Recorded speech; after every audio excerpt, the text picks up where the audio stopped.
Hello everyone, मैं कुमार गौरव फिर से स्वागत करता हूं अपने यूट्यूब चैनल जिसका नाम है स्टडी वाला अड्डा। जैसा कि हम अभी क्लास 9 के फिजिक्स का सीरीज को आगे बढ़ा रहे हैं, हमने अब पढ़ लिया है मोशन क्या होता है, टाइप्स ऑफ मोशन, यूनिट्स क्या होते हैं, क्वांटिटी क्या होता है। क्वांटिटी को हमने डिराइव किया था फंडामेंटल और डिराइव क्वांटिटी।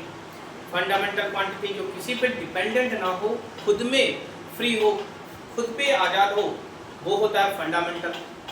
जब आप जॉब कर लेंगे अपने में आज़ादी करेंगे, आप अच्छे से जॉब पा लेंगे, खुद पे आज़ाद हो जाएंगे, अपने पैर पे खड़े हो जाएंगे, अपनी आज़ादी। जो आप पे डिपेंड है, जो फंडामेंटल क्वांटिटी पे डिपेंड है, वो डिराइव क्वांटिटी हो गई। जैसे आप लोग अभी अपने पेरेंट्स पे डिपेंड होंगे, आप अभी फंडामेंटल नहीं डिराइव क्वांटिटी पे। जब आपकी जॉब हो जाएगी, अपने पैर पे खड़े हो जाएंगे, that is known as fundamental quantity. ठीक है, चलिए इसी फंडामेंटल क्वांटिटी को लेके हम एक नई टॉपिक जो आपको 11th में भी पढ़ना है, 11th के फिजिक्स का फर्स्ट चैप्टर हमारा यूनिट डायमेंशन है, उसमें भी आप पढ़ेंगे। थोड़ा बहुत 9th के सिलेबस में भी पढ़ते हैं। तो हमारा फॉर्मूला, हमारा टॉपिक है डायमेंशनल फॉर्मूला। क्या है? Dimensional formula. क्या है? Dimensional formula. ध्यान से देखिएगा, डायमेंशनल फार्मूला किसको बोलते हैं? जब आप ऐसा फार्मूला, जो डायमेंशनल फार्मूला होता है, वो हमेशा एक्सप्रेस किया जाता है फंडामेंटल यूनिट के फॉर्म। आपको हमने बताया है फंडामेंटल यूनिट्स हमारे पास 7 होते हैं: mass, length, time, temperature, current, luminous intensity और अमाउंट ऑफ सब्सटेंस। सही बात है। मास को केजी से रिप्रेजेंट कर दिया, लेंथ को मीटर से, टेम्परेचर, केल्विन वगैरह वगैरह। हमने 7 फंडामेंटल क्वांटिटी और उसके यूनिट्स को हमने आपको बताया है पिछली क्लास में। ठीक है, आइए डायमेंशनल फार्मूला ऐसा फार्मूला है जो आप किसी भी फिजिकल क्वांटिटी को उसके फंडामेंटल यूनिट्स के फॉर्म में रिप्रेजेंट कर दें तो उसको बोलते हैं डायमेंशनल फार्मूला। ठीक है, तो डायमेंशनल फार्मूला क्या होता है? Mostly always expresses in the form of always expresses in the form of fundamental unit। किसमें? Fundamental unit. फंडामेंटल यूनिट कौन है? हमारे पास 7। ठीक है, आप अगर फंडामेंटल यूनिट के फॉर्म में अगर रिप्रेजेंट करते हैं, वो होता है हमारा डायमेंशनल फार्मूला। अरे क्या होगा? Dimensional formula. ठीक है, आइए जैसे अगर हम बोले तो नॉर्मली एक बोला जाए कि जो ये रिलेशनशिप इस्टेब्लिश करता है डिराइव्ड क्वांटिटी, डिराइव्ड यूनिट और फंडामेंटल कंपोनेंट के बीच में। मतलब कि डायमेंशनल फार्मूला एक रिलेशनशिप हो गया, एक रिलेशनशिप हो गया। कौन सा रिलेशनशिप? रिलेशनशिप हो गया किसके बीच का sir? Between fundamental unit, fundamental unit and derived unit. Fundamental unit और डिराइव्ड यूनिट। आप डिराइव्ड यूनिट और फंडामेंटल के बीच का एक रिलेशन एस्टैब्लिश कर दे, वो होता है हमारा डायमेंशनल फार्मूला। जैसे अगर हम कुछ डिराइव्ड यूनिट को देखें और उसको हम रिलेट करके सिखा दें, वो हो जाएगा हमारा, तो आप कहेंगे सर डायमेंशनल फार्मूला हमारा। ठीक है, चलिए सबसे पहले अगर हम मानते हैं, आप फिजिक्स से अच्छा सा टर्म पढ़ते हैं, कौन सा? वेलोसिटी। चलिए पहले सबसे पहले छोड़िए उससे पहले छोड़िए हम आते हैं सबसे छोटा एरिया से। एरिया, वॉल्यूम, वेलोसिटी, ठीक है, स्पीड। ठीक है, इन सब को, ये सब हमारे डिराइव्ड यूनिट के कैटेगरी में आते हैं। और इसको हम, भले फार्मूला इसका आप जानते होंगे, लेकिन हम इस फार्मूले को उनके फंडामेंटल क्वांटिटी के फॉर्म में रिप्रेजेंट करेंगे। ठीक है, आइए भी एरिया क्या होता है? आपको पता है, बचपन से जानते आए हैं, एरिया होता है length into breadth. Length into breadth. ऐसा तो है नहीं कि आप लेंथ को सेंटीमीटर में, ब्रेथ को केजी मेजर करते हैं। नहीं भाई, ऐसा क्यों कर सकते हैं? नहीं, आप लेंथ को किस में मेजर करते हैं? मीटर में। किस में मेजर करेंगे? मीटर में। ठीक है, मीटर में। लेंथ को, ब्रेथ को किस में मेजर करेंगे? मीटर में। मतलब एक बात समझिए, आप मीटर स्क्वायर लिख सकते हैं कि नहीं? मीटर स्क्वायर लिख सकते हैं। बताओ मीटर किसका यूनिट है, किसका फंडामेंटल यूनिट है, तो आप बोलेंगे लेंथ का। एक समझिए, तो अगर बोला जाए लेंथ को हम लेंथ तो बोलेंगे ही, ब्रेथ को भी हम लेंथ बोल सकते हैं। अरे हाँ, जब बोलिए क्या हो गया, ये हो गया लेंथ का स्क्वायर, लेंथ का स्क्वायर, लेंथ की पावर 2। तो आप कहेंगे सर एरिया को लेंथ के फॉर्म में दिखा देना। सर कहीं ना कहीं आप जो बता रहे हैं ना, एरिया को आप फंडामेंटल क्वांटिटी के फॉर्म में बता रहे हैं, वही तो है डायमेंशनल फार्मूला, उसी को हम बोलते हैं डायमेंशनल फार्मूला। समझ में थोड़ा बहुत तो समझ में आ रहा होगा, ठीक है। आइए, तो लेंथ इनटू लेंथ, चलो भाई इसको अब इसको थोड़ा सा और अच्छे सीक्वेंस से अच्छे से फॉर्म में लिखे ना, क्या लिख सकते हैं, मास के फॉर्म में, एल के फॉर्म में, पी के फॉर्म में, एम्पियर के फॉर्म में, कैंडेला के फॉर्म में, मोल के फॉर्म में, आप पूरा सातों लिख दीजिए।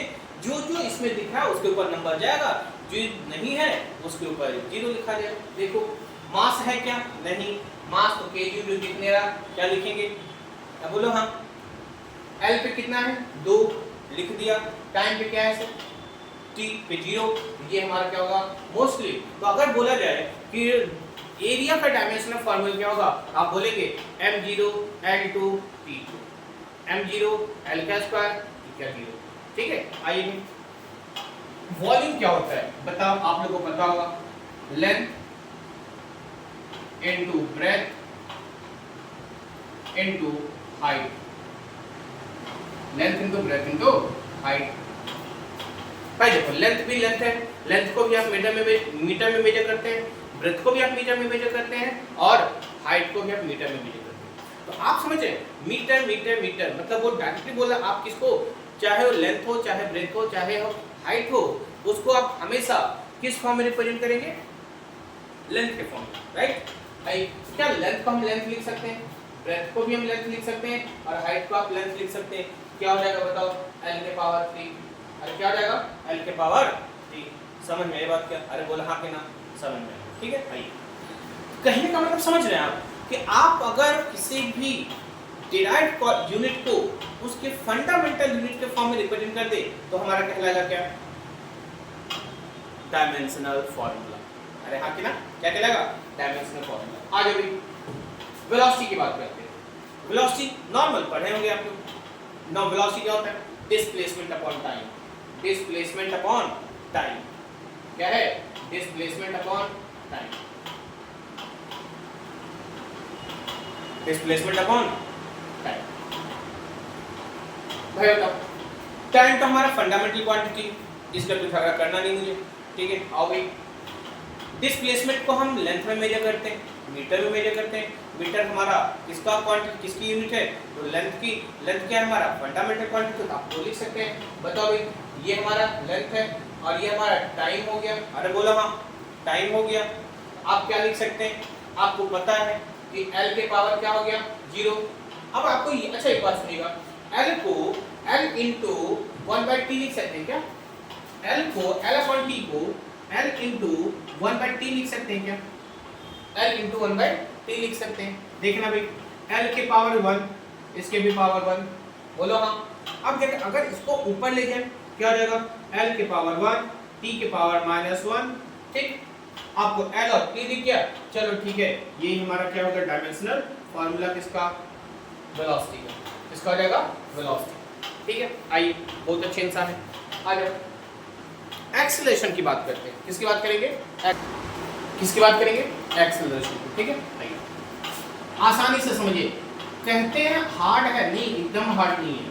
आप जितने समझ गए ना, आपके पास से एक भी डायमेंशनल फार्मूला निकल के भी आ सकता है अगर फार्मूला पता है, ठीक है। एक्सेलरेशन समझ आएंगे, समझ आएंगे। आइए है एक्सेलरेशन क्या होता है भाई बताओ, velocity upon time, velocity upon time, ठीक है। वेलोसिटी का भी हम लिख रहे थे, हमने लिखा था, बताओ वेलोसिटी का क्या लिखा था, L1 t के पावर -1 अपॉन टाइम। अब देखिए भाई, आप अगर इसको क्या, इसको t को ऐसे लिख सकते हैं, L के पावर 1 t के पावर -1 इंटू 1 अपॉन t, बोलो हाँ। ये भी फंडामेंटल क्वांटिटी और टाइम तो हमारा फंडामेंटल क्वांटिटी है ही। आप इसको ऊपर ले जाइए, क्या हो जाएगा, L के पावर 1 टी के पावर 1 इंटू टी के पावर -1। ठीक है, क्या हो जाएगा, बेस सेम है तो n के पावर 1 टी के power -2। This is the dimensional formula of the acceleration. आपको बताओ, सच्ची बात सुनिएगा, ये कहीं भी किसी भी कॉम्पिटिटिव एग्जाम से भी पूछ लेते हैं। अगर आप गवर्नमेंट जॉब की तैयारी करने बैठे ना, वहां पे भी डायमेंशनल फार्मूला पूछ लेता है। ठीक है, चलिए तो आज के लिए इतना ही। हम थोड़ा आपको होमवर्क दे दें, आप उसको बना के लाइएगा। ठीक है, आइए पहला जिनसे बन जाएगा हमारे कमेंट सेक्शन में आप उसको सॉल्व करके बता सकते हैं, हम आपको रिप्लाई देंगे। जो गलत होगा हम आपको वहां पे सही बता देंगे कि हाँ ये गलत है, या फिर हम यहाँ पे फिर से अगले दिन उनका नाम लेके हम डिस्कस कर देंगे। ठीक है, SW में क्या हो जाएगा, ध्यान से देखिए, ज्यादा नहीं, फोर्स, वर्क, प्रेशर, एनर्जी, इन चारों का आप डायमेंशनल फॉर्मूला देखता हूं निकाल पाते कि नहीं। निकाल के आप हमें कमेंट सेक्शन में भेजिए और मैं आपको यहाँ पर डिस्कस करूंगा। तब तक के लिए thank you, have a nice day. अच्छे से